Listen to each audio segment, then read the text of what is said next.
أعوذ بالله من الشيطان الرجيم. بسم الله الرحمن الرحيم. الرحمن علم القرآن خلق الإنسان علمه البيان. الشمس والقمر بحسبان والنجم والشجر يسجدان والسماء رفعها ووضع الميزان ألا تطغوا في الميزان وأقيموا الوزن بالقسط ولا تخسروا الميزان والأرض وضعها للأنام فيها فاكهة والنخل ذات الأكمام والحب ذو العصف والريحان فبأي آلاء ربكما تكذبان. خلق الإنسان من صلصال كالفخار وخلق الجان من مارج من نار فبأي آلاء ربكما تكذبان. رب المشرقين ورب المغربين فبأي آلاء ربكما تكذبان. مرج البحرين يلتقيان بينهما برزخ لا يبغيان فبأي آلاء ربكما تكذبان. يخرج منهما اللؤلؤ والمرجان فبأي آلاء ربكما تكذبان. وله الجوار المنشآت في البحر كالأعلام فبأي آلاء ربكما تكذبان. كل من عليها فان ويبقى وجه ربك ذو الجلال والإكرام فبأي آلاء ربكما تكذبان.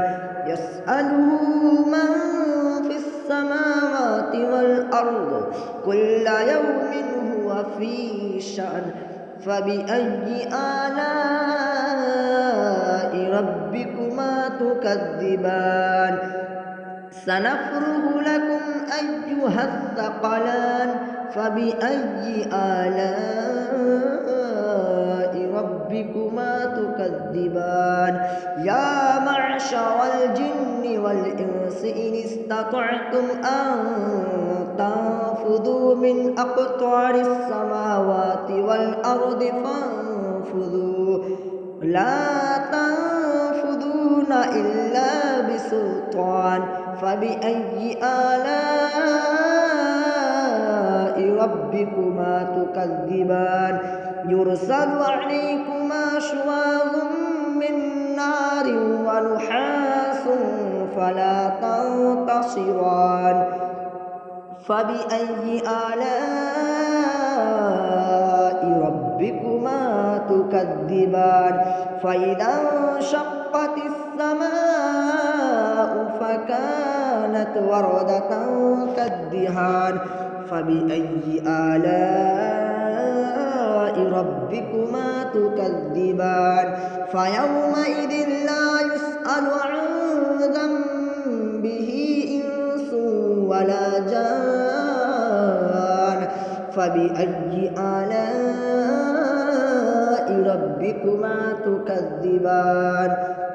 يعرف المجرمون بسيماهم فيؤخذ بالنواصي والأقدام فبأي آلاء ربكما تكذبان. هذه جهنم التي يكذب بها المجرمون يطوفون بينها وبين حميم آن فبأي آلاء ربكما تكذبان. ولمن خاف مقام ربه جنتان فبأي آلاء ربكما تكذبان ذواتا أفنان فبأي آلاء ربكما تكذبان فيهما عينان تجريان فبأي آلاء